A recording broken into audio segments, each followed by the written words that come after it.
According to our records, you don't exist, the passport office clerk said, her voice flat with bureaucratic confusion as she stared at her computer screen. There's a birth certificate for Margaret Elizabeth Whitmore born on your date, at your hospital, to your parents, but Meredith Jane Whitmore, the name you've used your entire life, shows a death certificate filed 2 weeks after birth. I stood frozen at the counter, my driver's license and social security card suddenly feeling like props in a play I didn't know I was performing. But why had I lived 28 years believing I was Meredith, and why did every government database insist that Meredith was the twin who had died? That's impossible. I'm Meredith. I've always been Meredith. Ma'am, I'm showing you the records. She turned her monitor slightly. Margaret Elizabeth Whitmore, born March 15, 1996. Living. Meredith Jane Whitmore, born March 15, 1996. Deceased, March 29, 1996. But I'm alive. I'm standing right here. Then either you're Margaret using the wrong name, or there's been a significant error in vital records. She paused. Or something else entirely. The something else entirely would take 6 months to unravel. And it would destroy everything I thought I knew about my family. I'd known about my twin since childhood. Margaret, Maggie, my parents called her, had died of SIDS 2 weeks after we were born. A tragedy that shaped our family, that explained the sadness in my mother's eyes when she looked at baby photographs, that justified my father's occasional distance when I reached milestones Maggie would never share. I'd grown up as the surviving twin. The lucky one. The child who carried the weight of being enough for two. I'd visited Maggie's grave every year on our birthday, leaving flowers for the sister I'd never known, feeling the particular grief of surviving when someone identical to you didn't. For 28 years, that was the story. The truth, I'd believed. The passport application revealed it was a carefully constructed lie. The investigation began with vital records. I hired an attorney who specialized in identity cases, a woman named Sandra who'd seen enough bureaucratic nightmares to know this wasn't a simple clerical error. The records are clear and consistent, she told me after 2 weeks of research. Margaret Elizabeth Whitmore is the identity attached to your social security number, your school records, your medical history. Meredith Jane Whitmore has a death certificate filed by your parents when you were 2 weeks old. But they called me Meredith my whole life. They called you Meredith. But legally, you've always been Margaret. Sandra spread documents across her desk. Here's what I think happened, your twin died, and instead of reporting her death as Margaret, they reported it as Meredith. Then they raised you using Meredith's name while keeping Margaret's identity for official purposes. Why would anyone do that? That's the question, isn't it? The simple answer is usually money. The complicated answer is usually worse. The money trail revealed the simple answer first. Margaret had been designated as beneficiary of a trust fund established by my maternal grandmother, a woman who died before I was born but had left specific provisions for her first grandchild. The trust was worth $340,000 at the time of our birth. By the time I discovered the identity swap, it had grown to $1.2 million. Meredith, born 4 minutes after Margaret, was not included in the trust. First grandchild meant exactly that, first. Second twins didn't qualify. When Margaret died, the trust provisions should have been voided. The money would have returned to the estate and been distributed according to other terms. Unless Margaret didn't die. Unless Meredith died instead, and Margaret lived on, raised under her dead twin's name, but maintaining her legal identity for financial purposes. My parents had swapped our deaths to keep the money. The implications cascaded through 28 years of memories. Every time they'd called me Meredith, they'd known it was a lie. Every visit to Margaret's grave, they'd known their living daughter was mourning under false pretenses.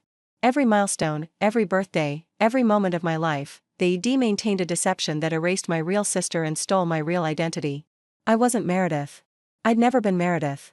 I was Margaret, raised to believe I was someone else so my parents could access a trust fund they weren't entitled to. My twin, the real Meredith, lay in that grave I'd visited every year, buried under the wrong name, mourned under the wrong identity. The confrontation happened at my parents' house. I brought Sandra, my attorney. I brought documentation. I brought 28 years of questions that finally had answers I didn't want. I know what you did. My mother's face went pale. My father's jaw tightened. Maggie didn't die. I'm Maggie. Meredith died, and you buried her under my name so you could keep grandmother's trust fund. Meredith, that's not. My name is Margaret. You've been calling me the wrong name for 28 years because admitting I'm Margaret would have required you to acknowledge the fraud. The silence in the room was suffocating. We can explain, my father finally said. Then explain. Explain how you looked at your 2-week-old daughter's body and decided to bury her under the wrong name. Explain how you raised me for 28 years knowing I was living someone else's identity. Explain how you visited a grave every year knowing the wrong child was buried there. Their explanation was worse than I'd imagined. We didn't plan it, my mother said, her voice shaking. When Meredith died, we were devastated. Destroyed. And then we realized what her death meant for the trust fund. We'd lose everything your grandmother had left for Margaret, so you decided to swap the death certificates. We decided to protect our surviving daughter's inheritance. My father's tone was defensive. Margaret was entitled to that money. Meredith wasn't. If we'd reported the truth, you would have grown up without the resources your grandmother intended for you. Resources you controlled. Resources you spent. Resources I never saw. The trust fund had been managed by my parents as custodians until I turned 25. I'd never received notifications about it because all correspondence went to their address. They'd told me my grandmother had left me nothing. In reality, they'd spent most of the $1.2 million on themselves, home renovations, cars, vacations, lifestyle inflation that they'd never explained and I'd never questioned. The fraud was comprehensive. The money was only part of it. The identity swap had required ongoing maintenance, careful lies, coordinated stories, deliberate misdirection whenever questions arose. They'd homeschooled me until 3rd grade, avoiding early bureaucratic complications. They'd moved twice during my childhood, leaving behind anyone who might have known both twins. They'd created a narrative so complete that even I had believed it entirely. The grave marker for Margaret Elizabeth Whitmore was actually my sister Meredith. The child I'd mourned my entire life was me, or who I was supposed to be. They'd stolen my name, my identity, my inheritance, and my ability to properly grieve my own sister. The legal proceedings were complex. Identity fraud. Trust fund misappropriation. Filing false death certificates. The charges accumulated as investigators uncovered the full scope of what my parents had done. The death certificate fraud is the most serious, Sandra explained. They filed a false report with the county, claiming a different child died than actually died. That's a felony. The trust fund issues are civil matters, but combined with the identity fraud. How much trouble are they in? Your father is facing potential prison time. Your mother might receive a lighter sentence if she cooperates, but she's still culpable. Sandra paused. The question is whether you want to pursue this fully. What do you mean? You could report everything and let the system handle it. Or you could negotiate, get the remaining trust funds, get an official correction of the records, and avoid a public trial that would destroy your family. My family destroyed itself 28 years ago. I just didn't know it yet. The investigation uncovered more than fraud. Buried in medical records and old correspondence, investigators found documentation that changed everything again. Letters between my parents and their pediatrician, written in the weeks after the death. References to complications and difficult decisions. A phrase that stopped me cold. Given the medical situation, we had to consider which child had better prospects. The pediatrician's notes were more clinical. Parents informed that Margaret's prognosis was uncertain due to cardiac defect detected during postnatal screening. Meredith showed no such complications. Discussed options for care. Margaret, me, had been born with a heart defect. Meredith had been healthy. When Meredith died of SIDS, my parents had faced a choice: report the healthy twin's death and keep the sick twin's identity, potentially losing both the trust fund and their remaining child to medical complications. Or swap the identities, keeping the trust fund active and raising Margaret under Meredith's name. They'd chosen based on money and odds. They'd gambled that I would survive despite my heart condition, and they'd covered their bet by keeping Margaret's legal identity attached to the trust fund. The heart defect explained things I'd never understood. The surgeries I'd had as a child, explained as routine procedures. The medications I'd taken for years, described as preventive care. The cardiologist appointments that had continued into adulthood, always handled by my parents until I'd aged out of their insurance. I'd been told I had a minor condition that was easily managed. I'd been told it was nothing to worry about. In reality, I'd had a congenital heart defect that required significant intervention. My parents had navigated my medical care while simultaneously maintaining the fiction that I was the healthy twin who'd survived. The irony was grotesque. They'd chosen to raise the sick child under the healthy child's name, gambling on my survival while protecting their financial interests. The psychological impact was devastating. I'd spent 28 years believing I was Meredith. Building an identity around that name. Developing a sense of self based on being the surviving twin, the second-born, the one who carried her sister's memory. None of it was real. I wasn't Meredith. I'd never been Meredith. The personality I'd constructed, the self-image I'd developed, the relationship I'd had with my own history, all of it was built on a foundation of lies. The grief I'd felt for Margaret was grief for myself, for the identity I'd never been allowed to have. The connection I felt to my dead twin was a connection to a fiction my parents had created. Therapy became essential. The identity reconstruction was overwhelming. "You're still you," my therapist said during one session. "Your name might have been wrong, but your experiences, your memories, your personality, those are real. Those are yours." But I built them believing I was someone else. "You built them as yourself. The name is a label. What matters is the person you've become." It helped. Slowly. The criminal proceedings moved forward. My father received 4 years in federal prison for fraud and filing false vital records. My mother received 2 years, reduced due to her cooperation and evidence of my father's primary role in orchestrating the deception. The trust fund, what remained of it, was transferred to my control. $287,000, after decades of their spending and recent legal fees. A fraction of what should have been there. But the money had never really been the point. The vital records were corrected. After months of legal proceedings, the county agreed to amend the death certificate and birth records. Margaret Elizabeth Whitmore was officially recognized as living. Meredith Jane Whitmore was officially acknowledged as the twin who had died. The grave marker was changed. Meredith finally rested under her own name. I stood at the cemetery for 2 hours the day the new marker was installed. 28 years of visiting my own grave, mourning myself under false pretenses. Now I could finally mourn my sister properly. "I'm sorry I didn't know you," I said to the stone. "I'm sorry they took your name and gave you mine. I'm sorry I spent my whole life believing I was you." The wind offered no response. But something shifted inside me, a grief I'd been carrying wrong finally finding its proper shape. Rebuilding my identity took years. Legally, I had to decide, continue using Meredith, the name I'd known my entire life, or reclaim Margaret, the name that was legally and biologically mine. I chose Margaret. Not to erase Meredith. I'd already spent too many years doing that unknowingly.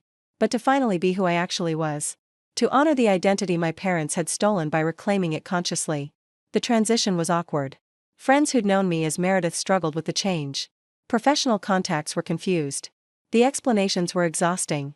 But each time I signed Margaret, I felt something settle. Something true. My parents were released after serving their sentences. I didn't attend the release hearings. I didn't visit them in prison. When my mother reached out afterward, seeking reconciliation, I sent a brief response through my attorney. "You raised me under a dead child's name to steal money that was legally mine. You buried my sister under my name. You lied to me every day for 28 years. I don't know what reconciliation would look like after that. I don't know if I want to find out." My mother wrote back, eventually. A long letter explaining their desperation, their fear, their conviction that they were doing what was best for their surviving daughter. "We always loved you, Margaret. Everything we did was because we loved you and wanted to protect your future." I read the letter 3 times. They'd loved me. That might even be true. But they'd loved me while lying about who I was.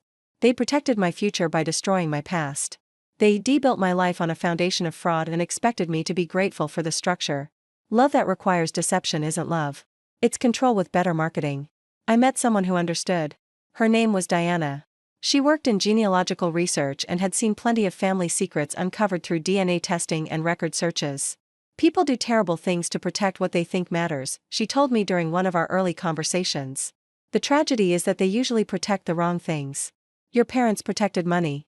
They should have protected truth. They thought they were protecting me. They thought they were protecting themselves. The money, the lifestyle, the avoidance of difficult explanations. If they'd told the truth when Meredith died, they would have lost the trust fund, but they would have had an honest family. Instead, they kept the money and built a family on lies. Was it worth it? You're asking me, or you're asking them? Maybe both. From where I sit, it clearly wasn't. They got money they had to hide, a life they couldn't explain, and a daughter they lost anyway when the truth emerged." Diana reached across the table and took my hand. "The real question is whether it was worth it for you. Whether surviving as Margaret under Meredith's name gave you something you wouldn't have had otherwise." I thought about it for a long time. I survived. I built a life. I became someone I'm mostly proud of. I paused. But I became that person without knowing who I actually was. Every achievement, every relationship, every moment of growth, it happened while I was carrying a lie I didn't know about. And now? Now I know the truth. Now I can rebuild on something real. The grave marker reads correctly now. Meredith Jane Whitmore. March 15, 1996 to March 29, 1996. Beloved daughter and sister. I visit on our birthday every year. But now I'm visiting my sister, not my fictional self. Now I can mourn properly, the twin I never knew, stolen from me twice, once by death, once by parents who gave her my name. I leave 2 sets of flowers. One for Meredith. One for the 28 years of Margaret that were buried with her. Both losses deserve recognition. I legally changed my name to Margaret Meredith Whitmore. A combination. A recognition. My true identity, carrying my sister's name within it rather than instead of it. I exist now. Fully, officially, correctly. When I applied for a passport again, this time with accurate documents, the process was smooth. No complications. No existential confusion. Everything looks in order, Ms. Whitmore, the clerk said. It does now. It took a while to get there. She stamped the application without curiosity. For her, it was routine paperwork. For me, it was the final document in a journey that had dismantled and rebuilt my entire understanding of who I was. They told me I was Meredith my whole life. They buried Margaret, supposedly, and raised Meredith to carry her sister's memory. But Meredith died at 2 weeks old. I was Margaret, living under the wrong name so my parents could steal trust fund money that was legally mine. For 28 years, I visited my own grave, mourned my own death, believed I was someone I wasn't. The passport application revealed the truth. The investigation revealed the money. The records revealed the choice the ED made when faced with one dead child and one sick one: swap the identities, keep the inheritance, and gamble that Margaret would survive under Meredith's name. I survived. I discovered. I reclaimed. My name is Margaret Meredith Whitmore, both twins, recognized at last. One living, one remembered. Both finally real.